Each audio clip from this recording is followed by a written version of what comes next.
എന്ന് പറയുന്നത് വലിയൊരു വൈറസാണ്. നാട്ടിൽ കൊറോണ ബാധിച്ചതുപോലെ ആകൂല.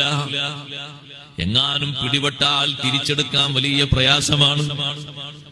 ഏതെങ്കിലും നാട്ടിൽ വിദേഹത്തുകാര് തനതായ നിലക്ക് ആദർശത്തിലേക്ക് വന്നു എന്ന് നിങ്ങൾ കേൾക്കുന്നത് അപൂർവമാണ്. ഉള്ളവർ വിദേഹത്തിലേക്ക് പോയി എന്ന് കേൾക്കുന്നത് ഒരുപാട് വാർത്തകൾ ഉണ്ടാകും. എന്തേ കാരണം? പെട്ടുപോയാൽ തിരിച്ചു വരാൻ വലിയ പ്രയാസമുള്ളൊരു വൈറസാണത്. ശാരീരികമായി എന്തെങ്കിലുമൊക്കെ അണുക്കൾ കയറിക്കൂടിയാൽ ഏതെങ്കിലും മരുന്ന് പുരട്ടിയിട്ടോ മറ്റോ അത് ശിഫയാക്കാൻ പറ്റുമെങ്കിൽ ആന്തരിക തലത്തിൽ ബാധിക്കുന്ന വലിയൊരു വൈറസാണ്, വൃത്തികേടാണ് വിദേഹത്ത്. അല്ലാഹു കാത്തുരക്ഷിക്കട്ടെ. ഏതെങ്കിലും വിദേഹത്തിനോട് അങ്ങനെ സൗന്ദര്യം തോന്നിപ്പോകുന്നത് വലിയ അപകടകരമാണ്.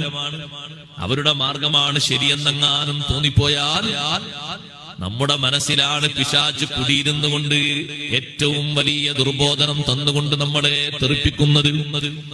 ബിദ്അത്തിന്റെ കക്ഷികൾ യമനിന്റെ ഭാഗങ്ങളിൽ വരുന്നു എന്നറിഞ്ഞപ്പോഴേക്ക് അബ്ദുല്ലാഹിൽ ഹദ്ദാദ് റളിയല്ലാഹു അൻഹു കാവലിന് എഴുതി കൊടുത്തത് റാത്തിബുൽ ഹദ്ദാദാണ്.